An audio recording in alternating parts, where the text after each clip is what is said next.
Hi, my name is Keith Cooper from Northlight Images, and in this short series of videos I'm looking at aspects of your photography business, marketing your photography business.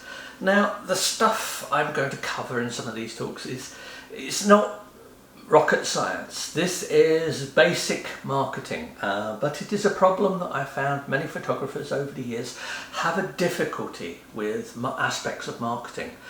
Sometimes it's because they don't really think of themselves as running a business, or they don't think of their photos as a product. And that's a problem, because as far as your clients and customers are, you are a business and they are buying a product from you.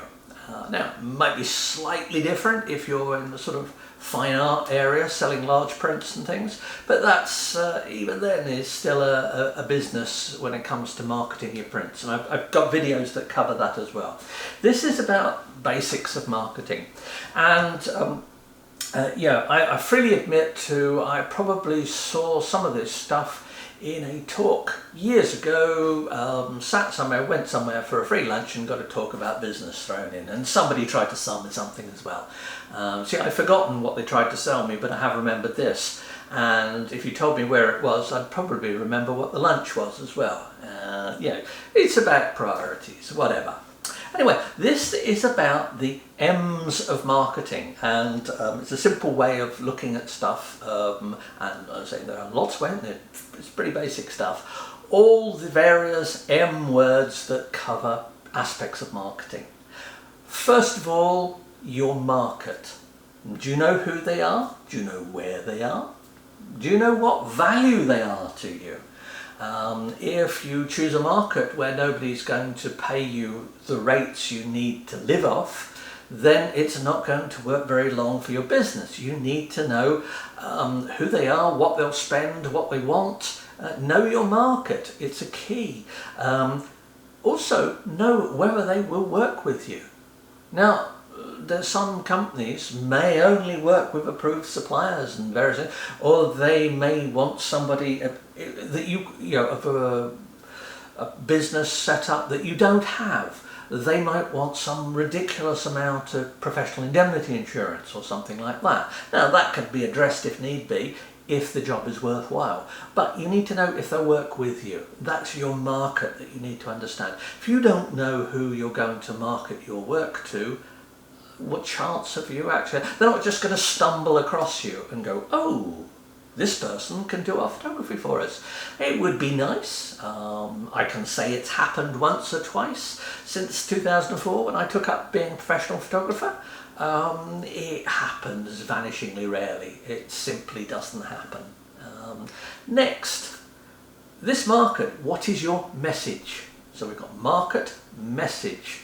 What do you do? Proviso there, I need to add, what do you do for them? Remember, people are not interested in what you do for yourself, they are interested in what's in it for them. From there, do you produce the product they want? Will you produce the pictures they need? You always need to turn it around and think of your features, benefits for the client. It's not about what's of interest to you, it's about what's of interest to them. Now, you will get clients who are interested in what you do. They are few and far between. I've had clients who have got me to do photography and then ask me questions about photography and cameras and stuff like that. I don't mind answering sort of stuff like that. I'm happy to give people tips and advice on photography. No problem with that whatsoever. I don't go, no, I'm sorry, that's a guild secret. I can't tell you how to do that. That's why I wrote a book about using tilt-shift lenses, because that's one of my marketing advantages, and I'm happy to distribute it. I'm happy to tell people how to do it. It takes a bit more than just that to be able to use it effectively. But anyway, that's about your message. That includes why they should use you. Why should they use you? Not because they like you or something, although that does make a difference. If they don't like you, it makes it much more difficult getting a job. But what you bring to them. Not what you do, but what you bring to them. So that's your message. Oh, one other thing, when you're working out your marketing messages, do simplify them. Don't try and get too many messages over at the same time. Next M, the third one, we had marketing, message. Now media. How are you going to distribute your message? How are you going to get it out there? Are you going to use the web? Are you going to use email? Are you going to use social media?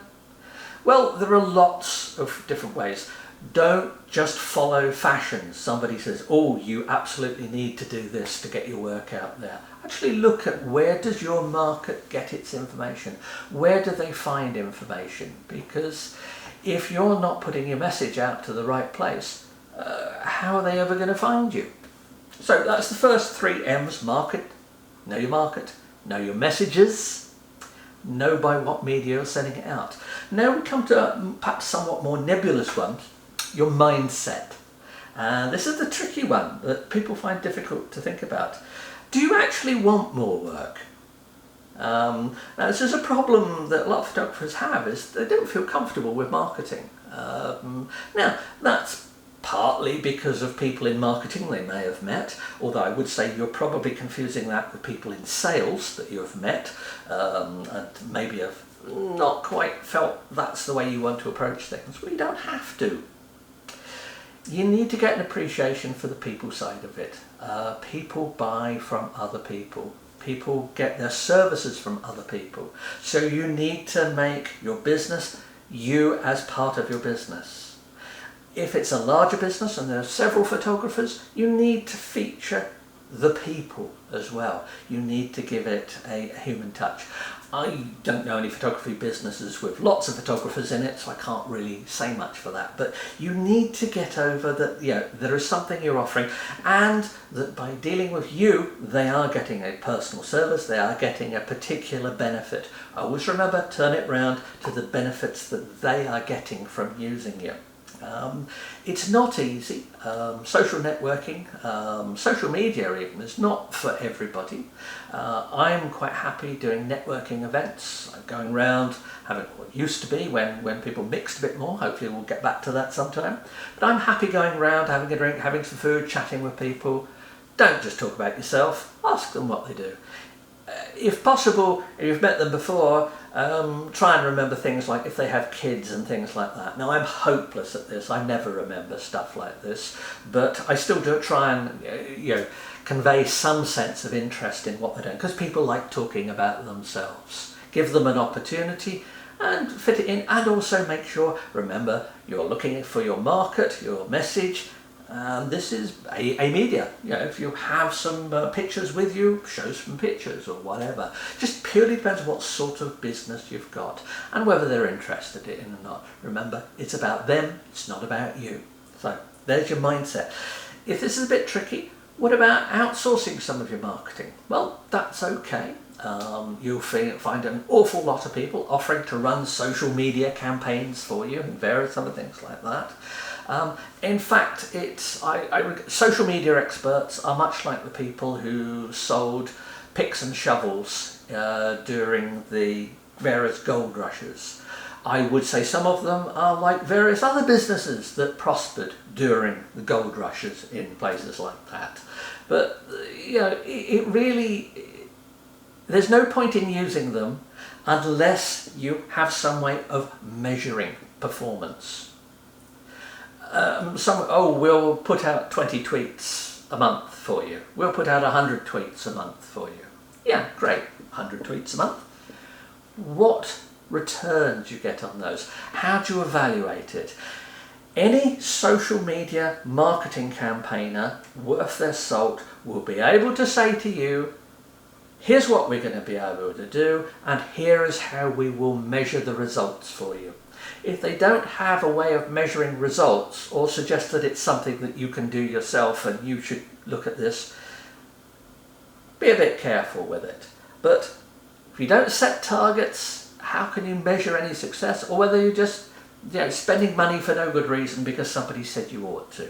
So but then that's an ongoing problem with social media. So there you have it, 5 particular M's in marketing. Know your market, know your message to them, what's in it for them. Know your media, where they look, not where you look, where they look, where they are going to find people. Then making sure you have a mindset where you're actually thinking of marketing. Marketing is not something you do once a year, it's something you have to think about little and often. Beats a lot every so often. And lastly, make sure you have a way of knowing whether it works, because otherwise you're just using time for nothing. And that's it. So there you go, that's one of my short business videos. If you find these of interest, please do subscribe to the channel. Please feel free to ask questions, either email me at Northlight or the questions in the comments with this video. So I hope there are some use, and thanks for watching.